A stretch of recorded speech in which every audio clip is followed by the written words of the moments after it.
पूरा लास्ट तक देखिए और वीडियो अच्छा लगे तो लाइक करिए, अपने दोस्तों को जरूर शेयर करिए। सारे डाउट्स आपके क्लियर हो जाएंगे। ग्राम सभा में जो सीरियल लगा है ना, उसमें जो भी बातें बताई गई है वो सारे बातें को यहाँ पे कैप्चर किया गया है और आपको जो है पूरी जानकारी देने की कोशिश की गई है। तो चलिए जान लेते हैं पूरे स्पीच को सुनते हैं अच्छे से। नक्शा को लेकर के आपके मौजा के उत्तर पश्चिम कोना से स्टार्ट करेंगे भंडारपुर, और हर एक प्लॉट पर जाकर के वो सबसे पूछेंगे ये प्लॉट किनके दखल कब्जा में है, उनका नाम लिखेंगे, उनके पिता का नाम लिखेंगे, उनकी जाति, मोबाइल नंबर, आधार नंबर। हो सकता है उसमें से कुछ लोग आपत्ति भी करवाएंगे, सर इस प्लॉट का रसीद मेरे नाम से कट रहा है, इसका दस्तावेज मेरे नाम से है, इसका खतियान मेरे नाम से है, लेकिन दखल मेरा नहीं है। तो हम लोग उस आदमी का, उस व्यक्ति का हम लोग आपत्ति भी नोट करेंगे। ऐसे करते करते हम लोग हर एक प्लॉट का हम लोग दखल पंजीयक बना लेंगे, रजिस्टर बन जाएगा हम लोगों के पास, जिसमें हर एक प्लॉट का हम लोग का दखलकर्ता का नाम हम लोग को मालूम रहेगा। साथ में उसके साथ साथ एक प्रक्रिया और चलेगा कागज का। प्रपत्र 2 और 3 आप लोगों से हम लोग घोषणा भरवा करके लेंगे। ये फॉर्मेट इसका है, प्रपत्र 2 और इसके पीछे में आपका प्रपत्र 3 एक वंशावली। एक चीज समझ लीजिए, हर एक रैयत को अपना वंशावली खुद ही बना करके देना। कैसे बनाएंगे उसका प्रोसेस हम समझा दें। सबसे पहले प्रपत्र 2 को समझिए, इसमें टोटल 11 कॉलम है।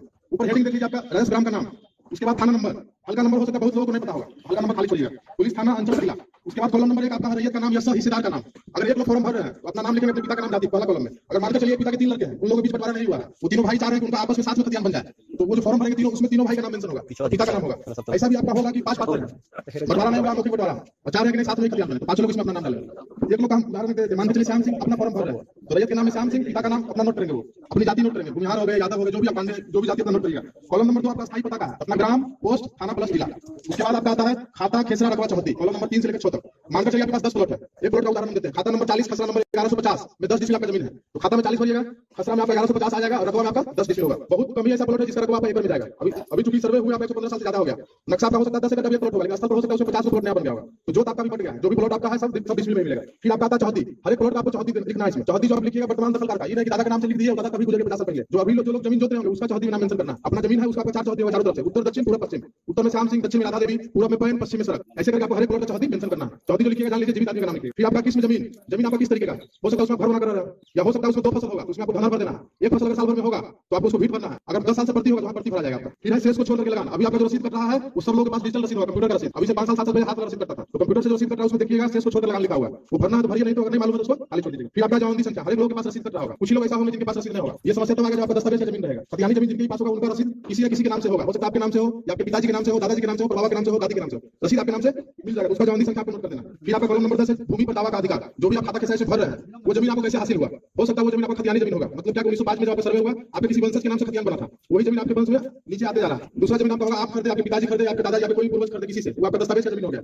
उस प्रकार की जमीन आपको क्रय लिख देना। फिर आपका है बंदोबस्त, कुछ लोग को रहने के जिनके पास जमीन है सरकार 3 डिसमिल जमीन का बंदोबस्त करता है, बासगीत पर्चा, या फिर जो सैनिक के विधवा रहते हैं सरकार उनको जमीन देती है 5 एकड़, तो जिनके पास, या फिर कुछ लोग पास होगा जो नीलामी से जमीन लिए होंगे। पुराना जमाना में आदमी खाने के लिए अनाज नहीं छूटता था, रसीद कैसे कटवाता, तो जमींदार या सरकार उस अंग्रेज जमीन को नीलाम कर देता था, तो कुछ लोग को जमीन वैसे भी हासिल हुआ होगा। या फिर कुछ बेमजरो जमीन जो आपका होगा आप लोग मालिक से आप लोग बंदोबस्त करवाए होंगे, या फिर बिहार सरकार से, तो जिस प्रकार का जमीन रहेगा आपको उस अनुसार से लिख देना। खतियानी होगा खतियानी लिखिएगा, अगर दस्तावेज का जमीन होगा क्रय लिखिएगा उसके सामने, अगर बंदोबस्ती पर्चा से होगा तो बंदोबस्त लिखिएगा, दान पत्र से मिला होगा तो दान पत्र लिख देना। फिर आपका 11 नंबर कॉलम में अभियुक्ति, अगर आपको और कुछ जानकारी देना हो तो कुछ लोग की जमीन पर कोर्ट केस चल रहा होगा, तो उस केस के सामने कोर्ट केस का जो नंबर आपका होगा मेंशन कर दीजिएगा। आप ये भी मेंशन कर सकते हैं कि सर जो वाला 10 डिसमिल का, अगर खेती करने के लिए जा रहे हैं तो जमीन आपका 7 डिसमिल बता रहा है, तो तब उस केस के सामने आप अभियुक्ति कॉलम में लिख दीजिएगा रकबा कम गया है। अभी सब चीज हम बताएंगे, उसके बाद अगर समस्या होगा तो पूछिए, ऐसे होगा कि आप पूछिएगा तो दूसरे पूछिए, हम लोग सब बात आपको समझाना पाएंगे, जो चीज आपको समझाने के लिए मेरे दिमाग से निकल जाएगा। पहले हमको बोलने दीजिए, पहले हमको समझाने दीजिए, जितना चीज हम समझाने के आए हैं, तो आपके मन में कुछ क्वेश्चन होगा तो हम लोग उसका समाधान करेंगे। प्रपत्र तो आप समझ लीजिए, इसके नीचे में देखिए रैयत का हस्ताक्षर, अंगूठे का निशान, मोबाइल नंबर और आधार नंबर, तो जो लोग साइन करिएगा जिनके नाम से फॉर्म भरेगा उन्हीं को साइन करना है, अगर वो साइन नहीं कर पाते अपना अंगूठा लगाएंगे। फिर मोबाइल नंबर और आधार नंबर, जिनके नाम से फॉर्म भरना उनका आधार नंबर दीजिएगा, कोशिश करिए 2 मोबाइल नंबर दे, अगर एक मोबाइल नंबर रिचार्ज खत्म हो जाएगा आपको बताएगा तो दूसरे मोबाइल नंबर आपका कॉल जाएगा।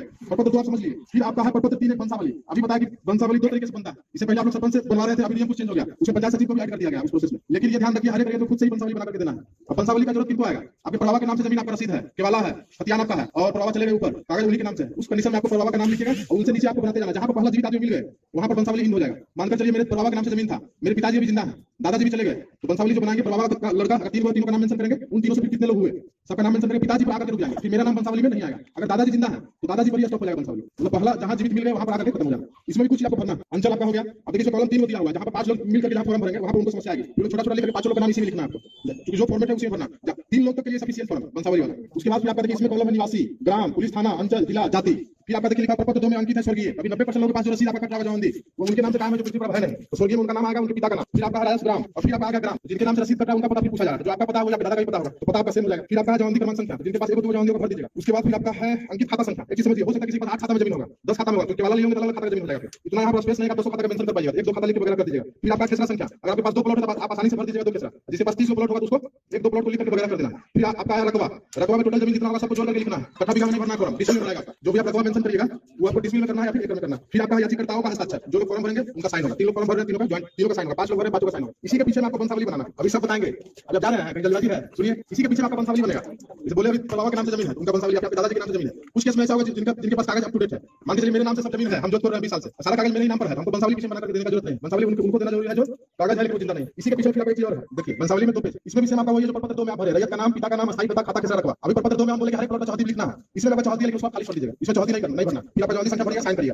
अब समझिए, जिनके पास 2 प्लॉट होगा, 3 प्लॉट होगा, उनका एक पेज में ही भरा जाएगा। जिनके पास 15 प्लॉट होगा, 20 होगा, 50 होगा, उनको ऐसा एक पेज में आपका मुश्किल से 4 प्लॉट ही आ पाएगा। साफ सुथरा भरिए, 4 प्लॉट आएगा, किसी के पास 20 प्लॉट है, ऐसा उनको 5 करने का जरूरत पड़ेगा प्रपत्र 2 का। ये आपका हो सकता है कि में हो जाएगा वंशावली वाला, ठीक है, ये आपको पढ़ना ज्यादा जरूरत होगा। जिस अनुसार से आपका रहेगा 20 प्लॉट है, 50 प्लॉट है, उसके अनुसार 10-15 पेज आपको लग सकता है। कोशिश ये करना है कि साफ सुथरा भरिए। नहीं समझ में आता है आप मौजा की जमीन साहब उनसे पूछिए, या फिर हम लोग का जो ऑफिस है पंचायत का हरपुर, अभी हम लोग गांव घूम करके ग्राम सभा कर रहे हैं। 25 तारीख के बाद से हम लोग 10 से 4 वहां आपको मिल जाएंगे। अभी समझ लीजिए, आपके अमीन साहब हर प्लॉट पर आए, दखल नोट करिए। आप लोग साथ में इस फॉर्म को भरिएगा और एक चीज बताएं, जो खाता कैसा भरिए उसके साथ कुछ कागज आपको लगा कर देना होगा। जैसे आपके पास रसीद लेवल होगा, दस्तावेज आपके पास होगा, उसका फोटोकॉपी, खतियान होगा, उसका फोटोकॉपी, वो सब लगा करके और आपको वहां जमा कर देना। जिनके नाम से फॉर्म भरिए उनका आधार कार्ड का फोटोकॉपी लगाइए, मोबाइल नंबर कोशिश करिए 2 डाल देना। आप समझिए, आपके मौजा में अमीन साहब आए, हर प्लॉट का दखल नोट करिए, साथ में आप कागज जमा कर दिए। अब उस दखल को आपके द्वारा जो कागज दिया गया उसका मिलान होगा, आप जो जमीन जोत रहे हैं उसी का कागज दिए कि नहीं दिए। अगर सब चीज दे दिए तो रहती जमीन का ऑर्डर हम करेंगे, आपका ध्यान बनेगा। अगर मजबूत जमीन जो रहेगा उसका ऑर्डर आपके सहायक बंदोबस्त प्राधिकारी पोजीशन को करेंगे। एक चीज समझिए, आपके पास 10 प्लॉट है, आप कागज अभी आप 8 प्लॉट जमा कर पाए, आपके पास 2 प्लॉट कागज अवेलेबल नहीं हो पाए, पता भी नहीं चला कि आपके पास कैसे आया, आपको बता करके नहीं गए। तो जितना कागज अभी अवेलेबल है कोशिश करना सबको जमा कर देना। अब पहला जो कागज आपको हम देंगे प्रपत्र 7 देंगे, खानापुरी पर्चा, और उसके साथ देंगे आपको हर एक प्लॉट का नक्शा। अगर आपके पास 10 प्लॉट है तो 10 प्लॉट का नक्शा मिलेगा और साथ में आपको प्रपत्र 7 मिलेगा, खानापुरी पर्चा। नक्शा जो देंगे उसको हम लोग बोलेंगे एलपीएम, लैंड पार्सल मैप, उसमें आपको हर एक प्लॉट का नक्शा रहेगा, उसकी चौहदी मेंशन रहेगी। खानापुरी पर्चा जो देंगे आपको प्रपत्र 7, उसमें आपका नाम, आपके पिता का नाम, आपकी जाति, आपका पता, मोबाइल नंबर, आधार नंबर, साथ में जमीन साहब हर एक खेत पर जाकर जो नया नंबर नोट करेंगे वो आपका हो गया नया खेसरा। उसमें नया खेसरा रहेगा, उस नया खेसरा का पुराना खेसरा क्या था, पुराना खेसरा रहेगा, साथ में उसका रकबा रहेगा और चौहदी रहेगी। उसमें हो सकता है कुछ आपको त्रुटि समझ में आएगा, कागज देंगे आपको, उसमें कुछ सामान्य तरह का त्रुटि मिलेगा। हो सकता है आपके नाम में गलत हो जाए, आपका पिता के नाम में गलत हो जाए, तो जाति में हो सकता है भूमिहार आपका यादव हो गया, यादव है तो आपका पांडे जी उसका दिख जाएगा, या हो सकता है आपका चौहदी गलत होगा, मोबाइल नंबर, आधार नंबर, ये सब सामान्य त्रुटि है, या आसानी से सुधर जाएगा। आपको समस्या कब आएगी, जो आपका 7 प्लॉट आपको हम जो है 5 प्लॉट कागज दिए, 10 प्लॉट आपको 8 प्लॉट कागज दिए, 2 प्लॉट कागज आपको नहीं दिए प्रपत्र 7, तब आप हमसे क्वेश्चन करिए 2 प्लॉट क्या हुआ। उस 2 प्लॉट क्या हो सकता है वो हम बताते हैं। या तो जिस खाता का जमीन रहेगा अगर उसके वंशज जिंदा रहेंगे तो वो जमीन का खतियान उनके नाम पर बन करके चला जाएगा, या फिर वो जमीन आपका अनाबाद बिहार सरकार के नाम से खतियान बन करके अंचलाधिकारी को के पास चला जाएगा। अब वो कब होगा, जब आप कागज हर प्लॉट आप दे नहीं पाते। हम लोग बोले कि 2 नंबर इसमें डालिएगा, जब आपका जो कागज मिलान होगा तब फोन जाएगा, अब उस टाइम में आप नहीं आइएगा। तो जितना कागज आपका अवेलेबल रहेगा, जितना कागज आपका सही रहेगा, उतना आपका ऑर्डर हो जाएगा, उतना खतियान आपको मिलना है प्रपत्र 7। अब ये तो बोल दिया आपका जमीन हो सकता है बिहार से कागज के अभाव में, या हो सकता है दूसरे के नाम पर चला जाए। एक चीज और समस्या, अगर आपका 10 डिस्मिल कागज आपका दस्तावेज है, आपको हो सकता है खानापुरी पर्चा जो देंगे हम 8.5 का देंगे, 8.6 का देंगे, 8.9 का देंगे, या 9 डिस्मिल का दिए, तब आपको फिर आपत्ति करनी है प्रपत्र 8 में। टोटल 3 बार आपको मौका मिलेगा कि कागज में आपका जो खतियान में जो समस्या है उसको सुधार पाइएगा। 3 बार आपको 7 देंगे, उसमें कोई समस्या आपको समझ में आएगा, 8 में आपत्ति करिएगा, तभी आपसे कागज खोजेंगे। मान के चलिए आपका 2 प्लॉट का खतियान नहीं बना, या 3 प्लॉट का नहीं बना, 4 प्लॉट का नहीं बना, या फिर रकबा करवा गया, रकबा पे जो कागज में जो खतियान उससे कम आपको दिए। ये भी हो सकता है कुछ लोग का रकबा बढ़ कर आएगा। आप समझिए कि रकबा करवा कैसे रहा, और जो रकबा आपको जो देंगे हम अभी आपको ये नहीं बताया जमीन साहब आपके प्लॉट पर जाएगा, प्लॉट नापेंगे, ये तो नहीं बताया। ये हम बोले आपका नाम, आपके पिता का नाम सब नोट करेंगे, पता, मोबाइल नंबर, आधार नंबर। एक चीज समझिए, ये जो सर्वे आपका हो रहा है वो हवाई सर्वेक्षण आपका है, हवाई जहाज के द्वारा हर प्लॉट का फोटो लिया गया है, तो हमको नक्शा के साथ साथ हर प्लॉट का एरिया स्टेटमेंट भी दिया गया है। ये प्लॉट इतना डिस्मिल का है। अभी आपका जो घोषणा आपका जो हुआ है उसमें ये बोला गया घर रहिए तो अपने कागज के अनुसार आरी में सही कर लीजिए। जो लोग बाहर में 50 साल से हो सकता है उनका आरी स्तर खत्म हो गया हो, क्योंकि हवाई सर्वेक्षण हुआ है आपका, आरी नहीं दिखेगा, हो सकता है 3-4 प्लॉट को मिलाकर एक प्लॉट बन जाए। या ये समस्या कहां है, जहां आपका जंगल झाड़ या फिर आप मतलब पेड़ पौधा लगा दिए, बागवानी कर लिए, वहां हो सकता है एक प्लॉट बन करके आ जाएगा। जो अमीन साहब आएंगे हर एक प्लॉट वहां अपने खुद से उपस्थित रह करके अपना दखल नोट करवाना है। अगर आपका नक्शा नहीं सही बना हुआ होगा तो अपना नक्शा भी वहां पर सही बनाइएगा। ये भी कुछ लोग मालूम होगा, हम 10-15 साल से खेती नहीं कर रहे हैं, हर एक साल धान लगाता है, दोनों तरफ 40 छटता है, 100 साल 40 छटा रहा है, समझिए आपका खेत कहां से कहां पहुंच गया। ऐसे ही अमीन साहब नापने के लिए लाते हैं तो कोई बताएंगे उत्तर निकल गया, कोई बताएंगे दक्षिण निकल गया। अगर आप खेत पर रहिएगा आपको मालूम चले मेरा जमीन कागज के अनुसार से कम है, जो अमीन साहब जाएंगे वहां आप नक्शा भी सुधरवा सकते हैं। और एक चीज और, अगर आप खेत पर नहीं रहिएगा तो हो सकता है बगल का आपका आदमी हो सकता है आपकी जमीन पर अपना भी दखल लिखवाने की कोशिश करेगा, उसमें फिर आपको दिक्कत होगा। अमीन साहब उस खेत पर आ गए, दखल नोट करके आगे बढ़ गया, फिर आप ये सब वापस चलिए, तब मुश्किल आएगा। फिर आपको अमीन साहब से भी रिक्वेस्ट करना होगा, सर वापस चलिए, वहां पर हमको दखल दिखा दीजिए किसी नोट। या फिर मान लीजिए आपको पता चला कि मेरा नाम अब किसी का 5 पार्टनर है, हो सकता है उसमें 2 पार्टनर ज्यादा होशियार होगा, जो चाहेगा कि आप हो सकता है उसमें 2 पार्टनर बाहर रह रहे हो, उनके मन में आ सकता है वो बाहर में है, उनको पता नहीं है सर्वे के बारे में, उनका भी जमीन हम खुद ही चलवा ले। ये हो सकता है आपको जागरूक रहना है, प्लॉट पर रहिए, या फिर आपका अलग दखल कब्जा है, अपना फॉर्म आप भर करके जमा करिए। कोई समस्या अमीन साहब से मिलिए, उनसे समाधान नहीं होता, हमसे मिलिए, हमसे नहीं होगा तो फिर मिलिए। एक चीज समझिए, जितना अच्छा आप कागज जमा करिएगा, जितना प्लॉट मैक्सिमम प्लॉट कागज दीजिएगा, उतना अच्छा प्रपत्र 7 उतना अच्छा खतियान आपको बंद करके मिलेगा। 3 बार आपको जो हम बोले 7 प्रपत्र 7 आपको दिए, 8 में आपत्ति करिएगा, 8 के बाद उसका सुनवाई होगा। हो सकता है 4 प्लॉट में आप आपत्ति किए, आपका 2 प्लॉट सुधर गया, 2 प्लॉट कागज के अभाव में आपका यथावत रह गया, तो फिर प्रपत्र 12 हम लोग चिपकाएंगे, आपके मौजा में चिपकाएंगे, हम लोग ऑफिस में अपना चिपकाएंगे, पंचायत सरकार हर साथ में चिपकाएंगे, जहां आपको सुविधाजनक होगा वहां जाकर देखिएगा। और जो हम लोग जो कर रहे हैं अभी हम लोग बोले डिजिटल सर्वे है, प्रपत्र 7 जो आपको हाथ में देंगे वो इस पर भी अपलोड रहेगा, पूरा मौजा का नक्शा आपको इस पर अपलोड रहेगा। कोई भी प्लॉट पर टच करिएगा आपको दिख जाएगा वो प्लॉट किसके नाम से सर्वे हुआ है। आपको दूसरे आदमी पास जाकर के रिक्वेस्ट करने का, बाबू भैया करने का जरूरत नहीं। अगर आप फोन चलाना ऐसा जान रहे हैं, आपको किसी से कोई मतलब नहीं, फोन खोलिए, वेबसाइट बता देंगे, उसको आपके मौजे का नक्शा आपको अवेलेबल रहेगा। कोई भी प्लॉट पर टच करिए आपको नाम दिख जाएगा इसके नाम से सर्वे हुआ। आपको बोले कि हम प्रपत्र 7 दिए, तो प्रपत्र 7 मान लीजिए आपके पास 15 प्लॉट, आपको 13 प्लॉट का प्रपत्र 7 दिए, आपको एक भी प्लॉट टच करिएगा आपको 13 प्लॉट का कलर चेंज हो जाएगा। मतलब क्या कि आपके नाम से इस मौजे में 13 प्लॉट का सर्वे हुआ, आपके पास है 20 प्लॉट, 13 प्लॉट का कलर चेंज हो गया, या फिर 13 प्लॉट का हाथ में दिए, मान लीजिए आपके पास 7 प्लॉट का क्या नहीं होना, तो आप प्रपत्र 8 में आपत्ति किए, उसमें मान के चलिए 5 प्लॉट आपका खतियान बन गया, 2 प्लॉट कागज के अभाव में आपका नहीं बनेगा, तो वैसे ही लगेगा। तो बिहार सरकार या फिर किसी दूसरे आदमी के नाम पर बनेगा। दूसरे आदमी के नाम पर तब बनेगा जब उस खाता का वंशज जिंदा है, तो उन लोग के नाम पर बनकर चल जाएगा। अगर हो सकता है जिस खाता का जमीन जोत रहे उस खाता के वंशज नहीं मिलेंगे, उनका वंशावली हम लोग नहीं बना पाएंगे, उसी कंडीशन में आपका जमीन बिहार सरकार हो सकता है। आपत्ति करिएगा,